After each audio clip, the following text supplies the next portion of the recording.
கிறிஸ்துவுக்குள் பிரியமானவர்களே, இயேசு கிறிஸ்துவின் நாமத்தினாலே நான் உங்களை வாழ்த்துகிறேன். எல்லாம் எப்படி இருக்கீங்க? சந்தோஷமாக இருக்கிறீங்களா? இந்த நாளிலே கூட ஒரு விசேஷமான ஒரு தேவனுடைய வார்த்தையை நம்ம தியானிக்க போகிறோம். ஒவ்வொரு திங்கட்கிழமையும் நம்முடைய அருமையான ஊழியக்காரர் தேவதாசன் செல்லதுரை ஐயா அவர்கள் உங்களோடு கர்த்தருடைய வார்த்தையை பகிர்ந்து கொண்டு வருகிறதை நீங்கள் அறிந்திருக்கிறீர்கள். அவர் மறைந்த பிறகு கர்த்தர் கொடுத்த அந்த தரிசனம் அதை நிறைவேற்றும்படியாக அந்த குடும்பத்தார், அதை விசேஷமாக திருமதி மாலதி செல்லதுரை அவர்கள் குடும்பம் அந்த கர்த்தர் கொடுத்த அந்த தரிசனத்தை நிறைவேற்றும்படியாக எவ்வளோ பிரயாசப்பட்டு அந்த ஊழியங்களை தொடர்ந்து செய்து கொண்டு வருகிறார்கள். உங்களுடைய ஜெபங்களும் உங்களுடைய ஒரு மிகப்பெரிய அன்பும் அவர்களை இன்னும் ஆண்டுடைய வேலையை செய்ய உந்துகிறதா இருக்கிறது. எனக்கு அன்பானவர்களே, அந்த போதனையிலே நம்ம தொடர்ந்து அந்த சத்தியங்களை நம்ம கேட்க போகிறோம். ஆகையினால இப்படிப்பட்ட ஒரு வாய்ப்பை ஏற்படுத்தி கொடுத்த ஆண்டவரை நான் துதிக்கிறேன், நான் ஸ்தோத்தரிக்கிறேன். சரி, கர்த்தர் நம்மோடு பேசும்படியாக நம்ம ஜெபிக்கலாமா? நல்ல தகப்பனே, உம்மை துதிக்கிறோம், உம்மை ஸ்தோத்திரிக்கிறோம். கர்த்தர் நீர் எங்களோடு பேசுவீராக. வேதத்தின் ரகசியங்களையும் மறைபொருள்களையும் வெளிப்பாடுகளினால் எங்களை நிரப்பி ஆவியானவர் எங்களுக்கு போதித்து நடத்துவீராக. இதை பார்க்கருடைய வாழ்க்கையில் ஒரு மறுரூபத்தை கர்த்தர் கொண்டு வாங்க. ஆண்டவரே, எல்லா ஜனங்களும் மனம் திரும்பட்டும். கர்த்தருக்காக சாட்சியாய் வாழ கர்த்தர் உதவி செய்யுங்க. கர்த்தர் அப்படி செய்துவிட்டீர், உமக்கு ஸ்தோத்திரம். இயேசு கிறிஸ்துவின் நாமத்தில் பிதாவே, ஆமேன், ஆமேன். சரி, ஒவ்வொரு செவ்வாய்க்கிழமை தோறும் சேவூர் பகுதியில் சத்தியபுரம் அந்த இடத்துல அருமையான தேவ மனிதருக்கு கர்த்தர் கொடுத்த அந்த தரிசனம் மாலை ஆராதனைகள் நடைபெறுகிறது. 6 மணி முதல் 7:30 மணி வரைக்கும். ஒவ்வொரு மாதமும் 4வது சனிக்கிழமை எழுப்புதல் உபவாச ஜெபம் காலை 10 மணியிலிருந்து 1 மணி வரைக்கும் நடைபெறுகிறது. இதை பார்த்து கொண்டிருக்கிற அன்பான IMTV நேயர்கள், தயவுசெய்து இந்த கூட்டங்களிலே நீங்கள் பங்கு கொள்ளும்படி உங்களை அன்போடு அழைக்கிறேன். இந்த நாளிலே கூட நமக்கு சிறிய ஒரு காலம் இருக்கிறபடினாலே கடைசி காலத்தில் நம்ம வாழ்ந்து கொண்டிருக்கிறோம். கர்த்தருடைய வார்த்தைகளை தியானிக்கிறது மாத்திரமல்ல, நம்ம அதை கேட்கிறவர்களாய் மாத்திரமல்ல, ஆண்டவருக்காக கிரியை செய்கிறவர்களாய் நம்ம காணப்படணும். ஆகையினாலே இப்பொழுது ஒரு யோபுடைய சரித்திரத்தை நம்ம தொடர் போதனைகளாக நம்ம கேட்க போகிறோம். 1வது வசனத்தை நான் வாசிக்கிறேன். யோபுடைய சரித்திரம் 1வது அதிகாரம் 1வது வசனம். ஊர்ஸ் தேசத்திலே யோபு என்னும் பேர் கொண்ட ஒரு மனுஷன் இருந்தான். அந்த மனுஷன் உத்தமனும் சன்மார்கனும் தேவனுக்கு பயந்து பொல்லாப்புக்கு விலகுறவனுமாய் இருந்தான்.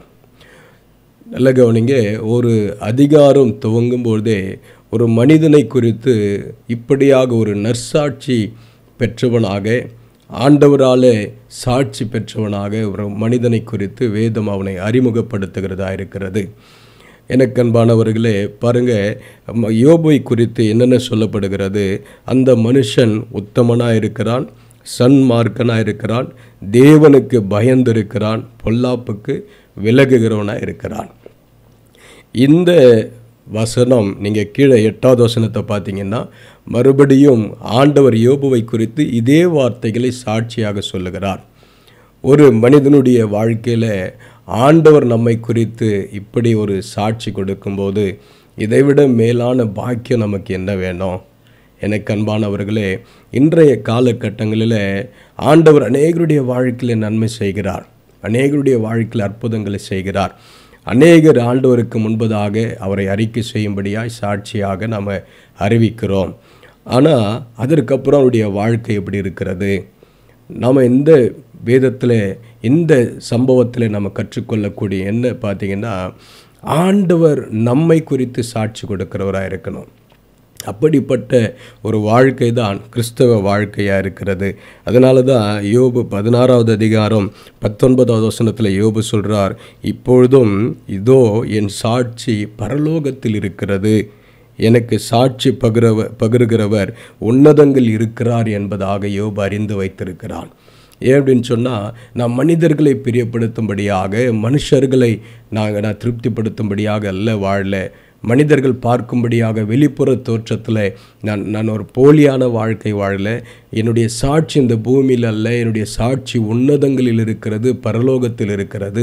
என்னை குறித்து சாட்சி கொடுக்கிறவர் உன்னதங்களில் இருக்கிறார். நான் எந்த இடத்துல மறைவிடங்களிலோ அல்லது நான் அந்தரங்களிலோ இருந்தால் கூட நான் உண்மையும் பரிசுத்தமாய் நீதியுள்ளவனாய் நான் காணப்படுவேன். ஏன் அப்படின்னு சொன்னால் என்னுடைய சாட்சி பரலோகத்தில் இருக்கிறது என்பதாக யோபு அறிந்து வைத்திருக்கிறதை இந்த இடத்துல பார்க்க முடிகிறது. அதனால தான் அவருடைய வாழ்க்கையில் அவ்வளவு பரிசுத்தம், அவ்வளவு உத்தமம், அவ்வளோ சன்மார்க்கம், அவ்வளவு கர்த்தருக்கு பயந்த ஒரு மனிதனாய், பொல்லாப்புக்கு விலகுகிற ஒரு மனிதனாய் வேதத்தில் யோபுவை குறித்து பார்க்கிறோம். எனக்கு அன்பானவர்களே, நம்முடைய சாட்சி எப்படி இருக்குது?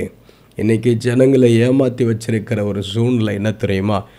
சாட்சின்னு சொல்கிறாங்கல்ல, ஒரு சின்ன ஜுரம் நல்லா ஆயிடுச்சுன்னா சாட்சி, இத்தனை பேர் ஆண்டவர் சாட்சியை நிறுத்தியிருக்கிறார், ஒரு தலைவலி போயிடுச்சுன்னா சாட்சி, கட்டி மறைஞ்சிச்சுன்னா சாட்சி, இதெல்லாம் சாட்சின்னு நிறுத்துகிறாங்க. நல்லது தான். ஆண்டவர் செய்த அற்புதங்களை அவர்களுடைய ஜனங்களுக்கு முன்பதாக ஆண்டவருடைய நாம மகிமைக்காக நம்ம அறிக்கை செய்யணும். அது அநேகருடைய வாழ்க்கையில் பாதிப்பை கொண்டு வரும். ஆனால் அதன் பிறகாக இருக்கிற வாழ்க்கை எப்படி இருக்கிறது? ஆண்டவரிடத்தில் நன்மை பெற்றுக்கொண்டோம், சுகத்தை பெற்றுக்கொண்டோம். அதன் பிறகாக நம்முடைய வாழ்க்கை தேவன் விரும்புகிறபடி, தேவன் எதிர்பார்த்த தேவனுக்குரிய பரிசுத்தமும் நமக்குள்ளே காணப்படுகிறதா? அதுதான் சாட்சி. நான் சாட்சி சொல்லிட்டு போயிட்டு மறுபடியும் பாவம் செஞ்சுட்டு மறுபடியும் வியாதிப்பட்டு மறுபடியும் ஆண்டவரிடத்தில் கேட்டு கண்ணீர் வடிக்கிறது அல்லங்க சாட்சி. தேவன் நம்மை குறித்து சாட்சியிடணும். வேதம் யோபுவை குறித்து சொல்லுகிறது, இவன் உத்தமனாக இருக்கிறான். நீங்கள் 8வது வசனத்தில் வாசித்து பார்த்தீங்க அப்படின்னா பிசாசிடத்தில் சாட்சி கொடுக்கிறார் ஆண்டவர். பார்த்தீங்கன்னா 8வது வசனத்தில் சாத்தானை நோக்கி கர்த்தர், என் தாசனாகிய யோபின் மேல் கவனம் வைத்தாயோ, உத்தமனும் சன்மார்கனும் தேவனுக்கு பயந்து பொல்லாப்புக்கு விலகுனமாகிய அவனைப் போல பூமியில் ஒருவனும் இல்லை. அந்த ஒருவன், ஆண்டுடைய வாயிலிருந்து புறப்படுகிற அந்த ஒருவனாய் நீயும் நானும் இருக்கணும். அதுதான் கிறிஸ்தவ வாழ்க்கை. பாருங்கள், அப்படிப்பட்ட ஒரு வாழ்க்கை நம்ம வாழ தான் அழைக்கப்பட்டிருக்கிறோம். கிறிஸ்தவ வாழ்க்கை என்பது ஏதோ ஒரு நம்ம நிரந்தரமான காரியங்களை தேடுகிறது இல்லைங்க, நித்தியமான காரியங்களை தேடுகிறது இல்லை. அநித்தியமான காரியங்கள் அழிந்து போகிறோம். சரீரத்துக்கு சுகம் கிடைச்சிச்சு, ஆண்டவர் என்ன சாட்சி நிறுத்தினா சோத்திரம், நல்லது தான், அதற்கு எதிரானவன் அல்ல. ரொம்ப சந்தோஷம். நீங்கள் மனிதர்களுக்கு முன்பாக ஆண்டவரை மகிமைப்படுத்தணும், சாட்சி கொடுக்கணும். ஆனால் அடுத்த கட்டத்திற்கு நாம் எப்படி போகிறோம்?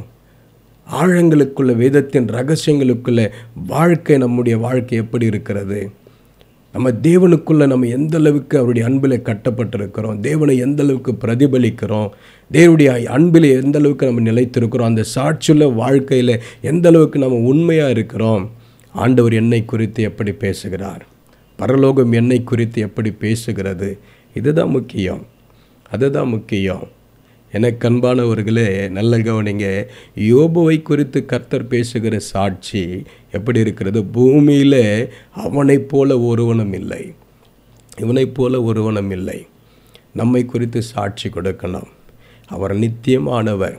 ஆவிக்குரிய காரியங்களில் நம்ம ஈடுபடுவர்களாக இருக்கும் பொழுது கிறிஸ்தவ வாழ்க்கை என்பது ஏதோ நம்ம இந்த உலகத்தின் காரியங்கள், ஜுரம் வந்துச்சு, எனக்கு இப்போ ஃபீஸ் கட்டினாங்க, எந்த காரியங்க அந்த காரியம் அப்படின்னு சொல்லி இது சாட்சியாக நினச்சின்னு வாழ்ந்து கொண்டிருக்கிறோம். எனக்கு கட்டி சுகமாயிடுச்சு, இந்த கிட்னி கல் மறைஞ்சிச்சு, இதுதான் நம்ம இருதய பிரச்சனை போயிடுச்சு, அதுதான். அது ஆண்டவர் சுகம் கொடுக்கிறார், அற்புதங்களை செய்கிறார்.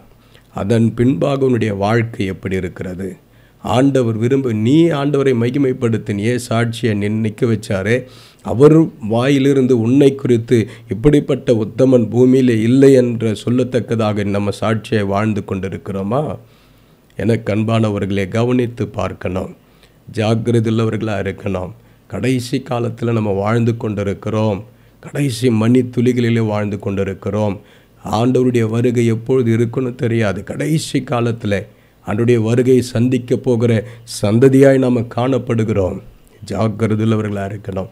சுயநலமாய் வாழ்கிற வாழ்க்கை, தீமையான வாழ்க்கை, பாவங்கள் நிறைந்த ஒரு வாழ்க்கை, கிறிஸ்தவர்களுக்கும் மற்றவர்களுக்கும் வித்தியாசம் இல்லாத அளவுக்கு நம்ம மற்ற பாவத்தோடு ஒத்து போய் கொண்டிருக்கிறோம். பாவத்தில் அடிமைப்பட்டு கிடக்கிறோம். குடிப்பழக்கங்களில், திருச்சபைகளில், குடும்பங்களில் ஒரு சாட்சி இல்லாத ஒரு வாழ்க்கை. நமக்கு நாமே சாட்சி இல்லையே. ஆண்டவர் எப்படி நம்மை குறித்து சாட்சி கொடுப்பார்? கணவன் மனைவிக்குள்ள சாட்சி இல்லை, பிள்ளைகள் பெற்றோர்களுக்குள்ள சாட்சி இல்லை, ஒரு திருச்சபை ஊழியக்காரர்கள் சாட்சி கிடையாது. அப்போ ஆண்டவர் சாட்சி கொடுக்கும்படியான வாழ்க்கை நம்ம எப்படி வாழ முடியும்? நல்ல கவனித்து பாருங்கள், நிதானித்து பாருங்கள். எனக்கு அன்பானவர்களே, யோபுவை குறித்து கர்த்தர் சாட்சி கொடுத்தார். பிசாசிடத்தில் பேசுகிறாரு. ஏன்னா பிசாசு மனிதனை ஆண்டவரிடத்தில் போய் குற்றப்படுத்துகிறவனாக இருக்கிறான். இதை யோபுவில் சொல்லப்படுகிறது. மனிதனை குறித்து அவன் குற்றப்படுத்துகிறான் ஆண்டவரிடத்தில் போய். நீங்கள் பார்த்தீங்களா, அவனை ஆசீர்வதிச்சிருக்கீங்க, அவனை சும்மாவா உங்களுக்கு உண்மையாக இருக்கிறான், சும்மாவா உங்களை ஆராதிக்கிறான். நீங்கள் அவனை ஆசீர்வதிச்சிருக்கீங்க, அதனால தான் அவன் ஆராதிக்கிறான். நீங்கள் அவனை தொட்டு பாருங்கள், அவனுடைய ஆஸ்திகள் எல்லாத்தையும் நீங்கள் எடுத்து பாருங்கள், உங்களை மறுதலிக்கிறானோ இல்லையோ பாருங்கள். மனிதனை குறித்து பிசாசு ஆண்டவரிடத்தில் போய் நம்மை குறித்து குற்றப்படுத்துகிறவனாக இருக்கிறான். ஆனால் ஆண்டவர் பாருங்கள், அவர் நல்லவர், நம்மை குறித்து சாட்சி கொடுக்கிறவராக இருக்கிறார். இன்னும் சில வசனங்களை நம்ம வாசித்தோம் அப்படின்னு சொன்னால், யோவான் எழுதின சுவிசேஷம் 5வது அதிகாரத்தில், யோவான் எழுதின சுவிசேஷம் 5வது அதிகாரம் 36வது வசனத்தில் ஆண்டவராகிய இயேசு கிறிஸ்து சொல்லுகிறார், யோவானுடைய சாட்சியை பார்க்கிலும் மேன்மையான சாட்சி எனக்கு உண்டு. அப்படின்னா என்ன அர்த்தம்? இந்த உலகத்தில் யோவான் என்னை பார்த்து சாட்சி கொடுக்கிறார், அவருக்கு அறிவிக்கப்பட்ட காரியங்களில் அவர் சாட்சி கொடுத்து கொண்டிருக்கிறார். அதைவிட மேன்மையான சாட்சி எனக்கு உண்டு. அது என்னவெனில், நான் நிறைவேற்றும்படிக்கு பிதாவானவர் எனக்கு கற்பித்ததும் நான் செய்து வருவதுமான கிரியைகளே பிதா என்னை அனுப்பினார் என்று என்னை குறித்து சாட்சி கொடுக்கிறது. பாருங்க, அப்போ எது சாட்சி? பிதாவானவர் எந்த நோக்கத்திற்காக இயேசுவானவரை கற்பித்து அவர் அனுப்பினாரோ அதை நிறைவேற்றி கொண்டிருக்கிறது தான் என்னை குறித்ததான சாட்சி. ஒவ்வொருடைய மனிதருடைய வாழ்க்கையில் ஒரு நோக்கத்தை கர்த்தர் வைத்திருக்கிறார், ஒரு தரிசனம். பாருங்க, அருமையான மறைந்த செல்லதுரை ஐயாவங்க இன்றைக்கு இல்லைன்னாலும் கர்த்தர் கொடுத்த அந்த தரிசனம் இன்றைக்கும் நிறைவேறி கொண்டிருக்கிறது. இது கர்த்தர் கொடுத்த ஒரு தரிசனம். அவர் தரிசனம் இல்லாத இடத்துல ஜனங்கள் சீர்கட்டு போவார்கள் என்பதாக வேதம் சொல்லுகிறது. ஆனால் அதை நிறைவேற்றும்படியாக இதுதான் சாட்சி. அவர் மறைந்தாலும் இன்றைக்கும் கர்த்தருடைய தரிசனம் நிறைவேற்றப்பட்டு கொண்டிருக்கிறதே. இதைவிட ஒரு பெரிய சாட்சி என்ன இருக்குது? இயேசு கிறிஸ்து சொல்கிறார், யோவான் என்னை சாட்சி கொடுக்கிறார், அது அதை விட எனக்கு மேன்மையான சாட்சி என்ன இருக்கிறது? அது என்னவெனில், நான் நிறைவேற்றும்படிக்கு பிதாவானவர் எனக்கு கற்பித்ததும் நான் செய்து வருகிறதுமான இயேசு கிறிஸ்து நிறைவேற்றும்படியாக, இந்த பூமியில் வந்து நிறைவேற்றும்படியாக பிதாவானவர் கற்பித்திருக்கிறார். அதை இவர் கிரியைகளினாலே செய்து வருகிறார். நான் செய்து வருகிறதுமான கிரியைகளே பிதா என்னை அனுப்பினார் என்று என்னை குறித்து சாட்சி கொடுக்கிறது. எனக்கு அன்பானவர்களே, தேவனுடைய நோக்கத்தை, திட்டத்தை, அவருடைய தரிசனத்தை நிறைவேற்றுகிறது நம்ம அவருடைய தரிசனங்களுக்கு நம்மை விட்டு கொடுத்து, அவருடைய நோக்கத்திற்கு நம்மை விட்டு கொடுத்து, அவர் என்ன கற்பித்திருக்கிறாரோ அந்த காரியங்களை கிரியின் மூலியமாக விசுவாசத்தோடு நம்ம செயல்படுத்தும் போது பிதாவானவர் நம்மை குறித்து சாட்சி கொடுக்கிறவராக இருக்கிறார். இது 8வது அதிகாரம் 18வது வசனத்தில் சொல்லப்பட்டிருக்கிறது, நான் என்னை குறித்து சாட்சி கொடுக்கிறவனாக இருக்கிறேன், என்னை அனுப்பின பிதாவும் என்னை குறித்து சாட்சி கொடுக்கிறார். இயேசு கிறிஸ்து சொல்கிறார். அப்போ பரலோகத்தில் நம்மை குறித்து சாட்சி பகிரப்படுகிறதா இருக்கிறது. எப்படி யோபுவை குறித்து ஆண்டவர் சொல்கிறாரோ, இயேசு கிறிஸ்துவை குறித்து ஆண்டவர் பிதாவானவர் சொல்லுகிறாரோ, அதே போல் நம்மை குறித்தும் பரலோகத்தில் ஒரு சாட்சி பகிரப்படுகிறது. அப்படிப்பட்ட சாட்சியுள்ள ஒரு வாழ்க்கை நம்ம வாழ தான் அழைக்கப்பட்டிருக்கிறோம். இன்னொரு வசனத்தை சொல்லி நான் முடிக்க ஆசைப்படுகிறேன். யோவான் எழுதின சுவிசேஷம் 15வது அதிகாரம் 26வது வசனத்தில், பிதாவினிடத்திலிருந்து நான் உங்களுக்கு அனுப்ப போகிறவரும் பிதாவினிடத்திலிருந்து புறப்படுவரும் ஆகிய சத்திய ஆவியான தேற்றரவாளன் வரும்போது அவர் என்னை குறித்து சாட்சி கொடுப்பார். பாருங்க, இந்த சாட்சி இயேசு கிறிஸ்துவை குறித்து சாட்சி பரிசுத்த ஆவியானவர் சொல்கிறாரு, இயேசு கிறிஸ்துவும் சொல்லுகிறார், பிதாவானவர் சொல்லுகிறார்.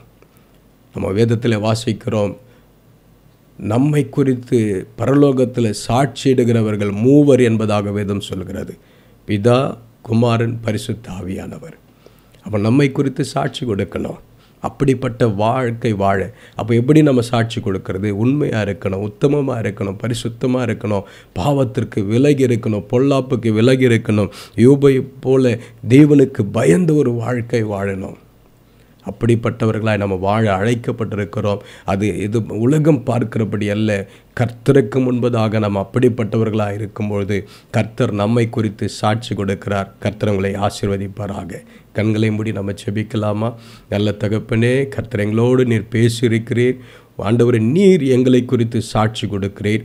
நீர் சாட்சி கொடுக்கும்படியாய் நாங்கள் உமக்கு முன்பதாக உண்மையும் உத்தமமாய் நடந்து கொள்ள, பரிசுத்தமாய் நடந்து கொள்ள ஆவியானவர் எங்களுக்கு உதவி செய்வீராக நாங்கள் செபிக்கிறேன். இந்த ஊழியங்களுக்காக ஜெபிக்கிற, கொடுக்கிற, தாங்குகிற ஒவ்வொருவருக்காக நாங்கள் ஜெபிக்கிறோம். ஒவ்வொருவரை கர்த்தர் நீர் ஆசீர்வதிப்பீராக. இதை பார்த்து கொண்டிருக்கிற ஒவ்வொருடைய வாழ்க்கையில் ஆண்டவரே உமக்கு பயந்து ஆண்டவர் உம்முடைய பிள்ளைகளாய் கிரியின் மூலியமாக கர்த்தரை வெளிப்படுத்த கர்த்தர் உதவி செய்யுங்க. அப்படி செய்து விட்டீர், உமக்கு ஸ்தோத்திரம். எல்லா துதியும் கனமும் மகிமையும் கர்த்தர் ஒருவருக்கே நாங்கள் செலுத்துகிறோம். இயேசு கிறிஸ்துவின் நாமத்தில் பிதாவே, ஆமேன், ஆமேன், ஆமேன். சரி, எனக்கு அன்பானவர்களே, மிகுந்த சந்தோஷம். தொடர்ந்து ஒவ்வொரு மாதமும் நம்ம வாரமும் இந்த வார்த்தைகளை தொடர் போதனையாக நம்ம பார்க்க போகிறோம். தொடர்ந்து எங்களோடு நீங்கள் இணைந்திருங்க. கர்த்தர் உங்களை ஆசீர்வதிப்பாராக. God bless you.